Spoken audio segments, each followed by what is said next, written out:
Welcome to All Things Chiropractic.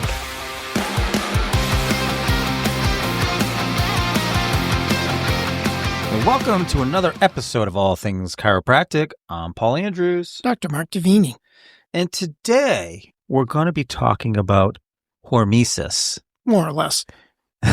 Now, we're not talking about a new category of beetle or a classification of a bug, hormesis. It's not a Harry Potter spell or a character, hormesis. I thought it was something to do with spam.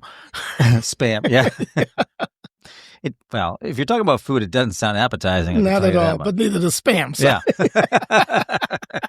Did you know Hawaii is like the biggest consumer of spam of all our states? I know. Yeah, that's funny. Spam. We're already getting off topic. Spam. Okay, so what is hormesis, Doc?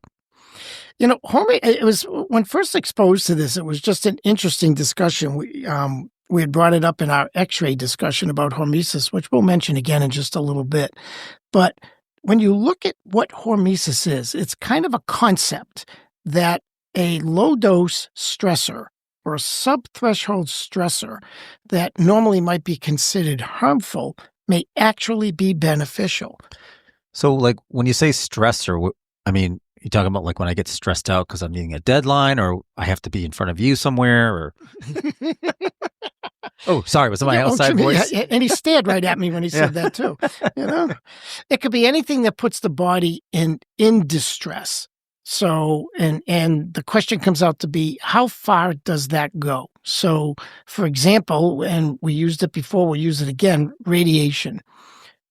Obviously, you can have so much radiation that it will cause immediate death. You can have a lot of radiation that might cause immediate symptoms and then eventual death. And then you have something like a sunburn, which is a small amount of radiation, but you're not going to die from it most likely. So anything that stresses the body. Where's the dose that turns me into a superhero? That's what I'm looking for. You need a spider to be irradiated. Or like the Hulk, right? Gamma rays, right? I was waiting for that. I know. So you're saying that if I eat a whole blueberry pie and that stresses my body out, I'm doing something good for myself? Excellent. Yeah. Okay, let's back that one up. Okay. I misunderstood. I'm so sorry. Okay, that explains a lot. Put the fork down, people. Yeah. That explains a lot. Okay. So, and it really is, it's like a concept that maybe these things that we normally would consider to be bad in small enough doses are good. So let's say diet. If you were to not eat for a very long time, you're going to die. But if you didn't eat for, say, a mildly extended period of time, putting the body in a little bit of a starvation mode, stressing it out a bit, forcing it to go scavenging for all its nutrients with what's left in the body, they're saying that's a good thing. I've heard that hypocaloric diets are sort of like this anti-aging almost process because your cells have to renew and it helps slow down the metabolism, slow down things. I don't know if all that's true, but I have yet to try that for some reason. Well, it's right. It's one of the things that fall under the category of hormesis. Oh. I mean, you can do it through diet. You can do it through exercise. You can do it through sleep or lack thereof. I mean, there are a number of ways in which you can stress the body. And by stressing the body, you're forcing it to activate a repair mechanism. And that repair mechanism is what the body needs to live longer. It needs to be able to have an active and dynamic repairing mechanism to basically live a long time. So what they're saying is that if you were to put the body in some level of stress, forcing the body to respond to that lack, whatever that lack might be, that's a good thing because now the body is active and dynamic.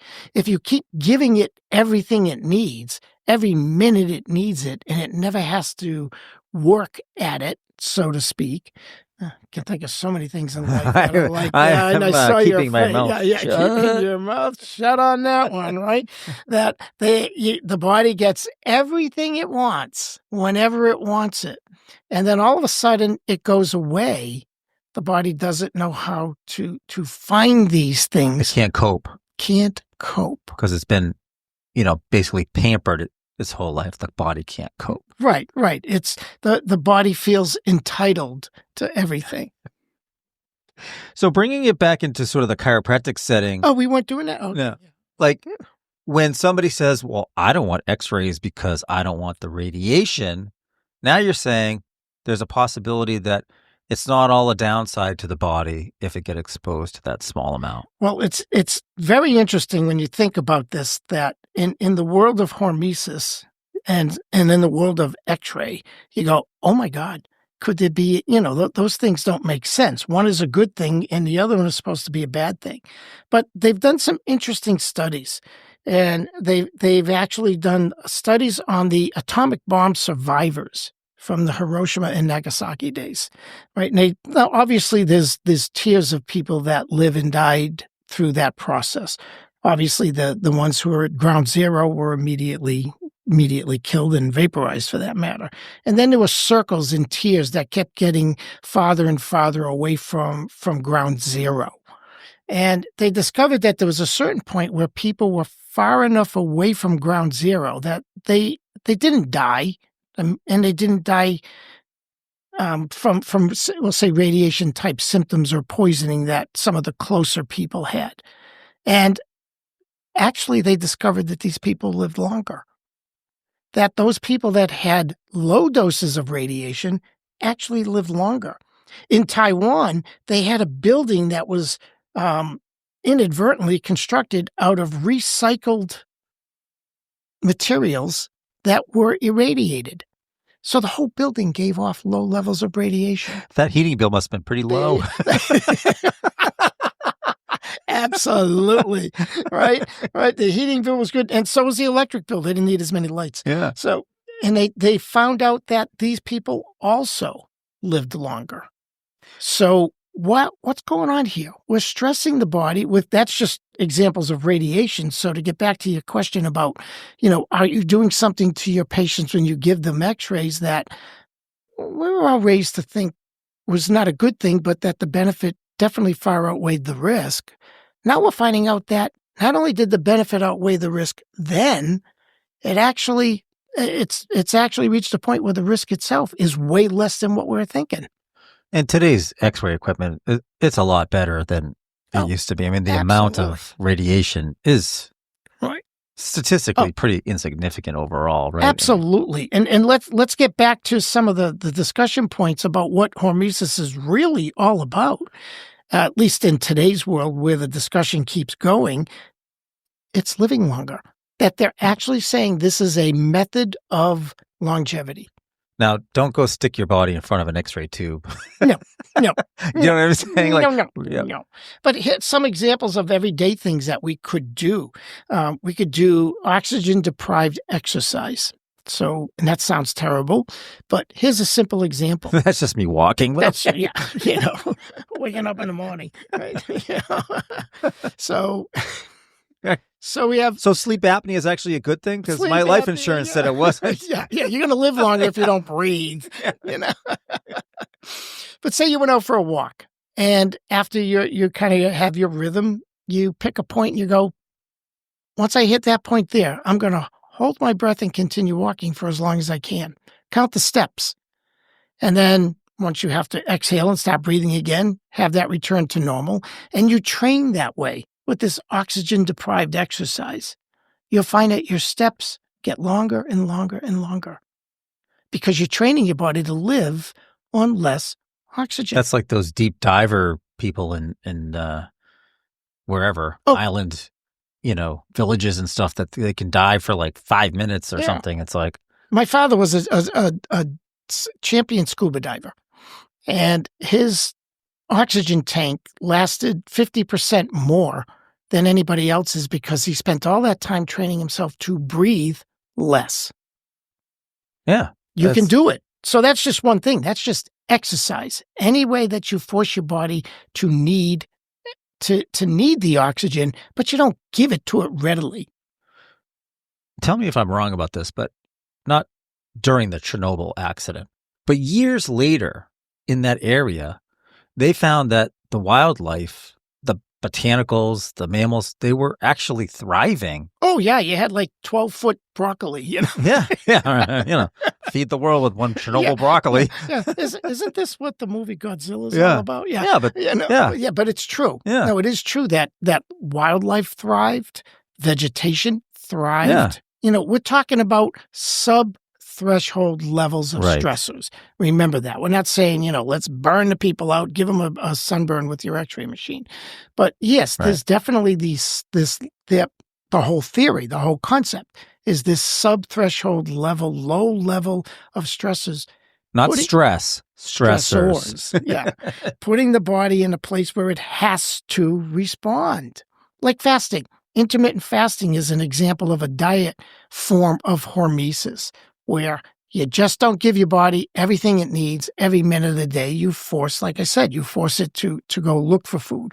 So there are those people that might have their dinner at night and not really eat anything until lunch the next day. And then even then it's something light and easy. And see, I have half that battle down. Yeah. I won't eat until dinner, but then you don't stop. I don't stop until I go to bed. Yeah. That's not intermittent fasting. That's just called, like porking out, basically. Basically.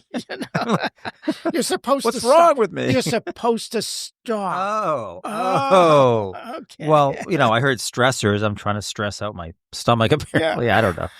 What another example of hormesis is this whole new trend of cold plunging. I love that. My wife would never. She's freezing when it's 73 degrees in the house. Right. She would never. Never. Yeah. Well, no, but cold plunging is another form of hormesis where, you put yourself in ice baths or you use the nitrogen tanks or whatever. And I'll tell you, you've ever put yourself in one of them, you come out. I saw you crawling one at a Parker seminar once, right? The cryo chambers. The cryo chamber. And they're you can't spend more than 30 seconds there or something. Oh my God. It was unbelievable. Yeah. But when you came out, you felt refreshed and the body, and they do it for other reasons too. They claim it's anti-inflammatory and all that. But we're just talking about hormesis and how that helps to improve your circulation by forcing your body to bring back circulation to areas that you have consciously taken away. So from a biological standpoint, I know that if you were to take a shower, hint, Mark, every day. And I don't know how that went there, but it was funny. I'm going through hormesis. Yeah, right. Exactly. Did you know that there was a guy, I can't believe the internet, but there was a guy that didn't take a shower like his whole life. And he was, he was in his deep 70s, 80s, 90s. And then he took a shower and he dropped dead the next week. I was like, what? That's the opposite of hormesis. Yeah, right. Yeah. It works for one person. Yeah, that'll teach you to take a 125-degree shower. Yeah. But they say if you're taking a shower and you stop and you let the last few minutes as much as you can bear be cold, it activates the mitochondria in your body to absolutely create more fuel and more, vibrance. Think about people that have lived very long lives. I'm looking at one. Very, very long lives. But yet they seem to have done everything wrong in their life. Or you go, boy, that person doesn't eat anything but soup. Right. Right. Drinks like a fish. Right? Drinks like a fish. They only eat soup or whatever. Yeah. And you realize that somewhere in this whole concept of hormesis, there has to be some validity to it. And because there are people that live a long time that, we'll say, semi-abuse their lifestyles. Paul. Right. I was just thinking, how do I... Paul's going to live to be about 110. Yeah. How do my vices translate into hormesis, or at least in my brain, so I could do that? Yeah. No, Paul's going to live to about 110. Yeah. Yeah, wouldn't that... I don't know if that'd be nice or not. But... Right. Yes. Oh. Yeah. So when we're talking about hormesis, in all seriousness, we're not talking about deliberately putting yourself or your patients in harm's way, but we are saying, no, I have a question for you. This concept to me was pretty radically new. Not all of the things we talked about, but certainly the radiation part of it at a low level. What's it like out there in the medical community about this thought? Well, there's been tremendous resistance to this concept, especially when it comes to radiation itself, because let's face it, the whole industry is based upon the premise that antioxidants are, when you have oxidation in your system, if you have free radicals in a sense, that's the anti-aging secret. Let's get rid of those free radicals. Trouble is they've done the studies where they've done all this free radical elimination types of procedures, and they found out that these people didn't live any longer. But yet we have all this evidence of people going through some of these stressors that we talked about living longer. So, yeah, they're resistant to it. It's coming around because there's tremendous amount of research. Just Google hormesis and Hormesis, hormesis. And you will find all the anti-aging discussions, all the anti-radiation discussions, health benefits, all of it. It's out there. So like everything, it's just taking time. Do you envision hormesis clinics? You go in deliberately to get some kind of stressor? Oh, man, there's so many places I could go with that.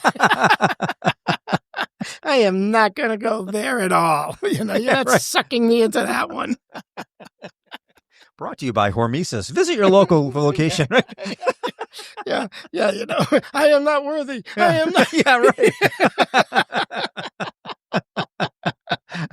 No, that's not what we're talking about. You could make money on both sides of it, because you could have someone who likes to inflict pain and someone who's looking for the stressor to come in, right?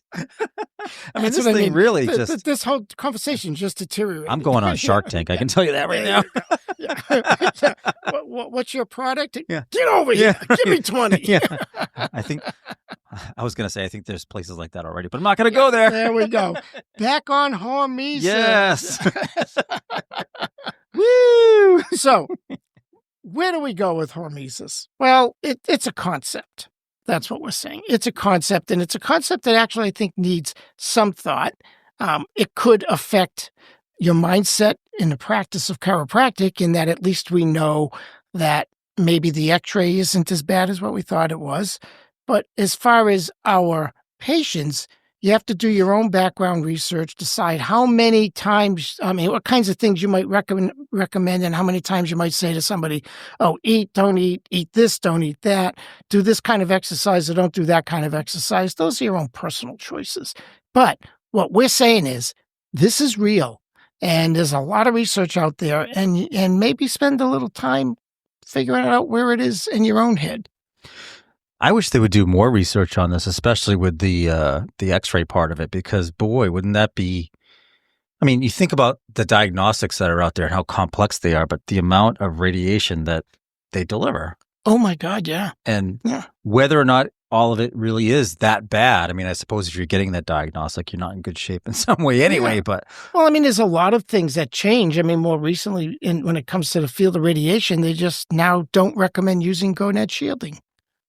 Wow. So because it traps the soft rays right at the spots you don't want it trapped.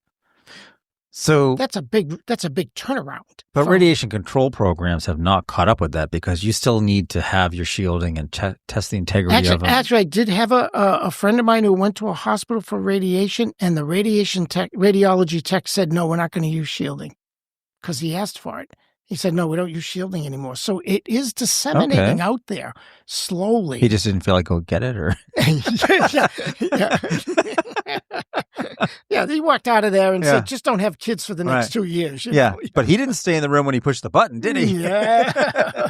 If hormesis was true, wouldn't we all want to be in the room with him? Yeah, right. I suppose if you're doing that every day, probably not.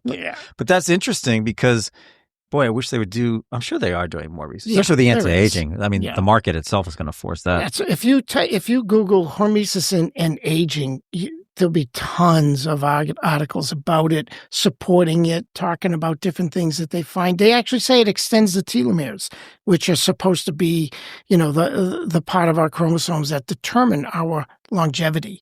So as we get further down the road with this stuff, I think there may be protocols that come out of it. Like you said, hormesis centers or whatever. I'm telling you right now, that's going to be a moneymaker. Yeah. When you see Paul on Shouldn't have Shark said Tank, anything. he's going to show up in his leather and whips and chains. Yeah. Whatever it takes.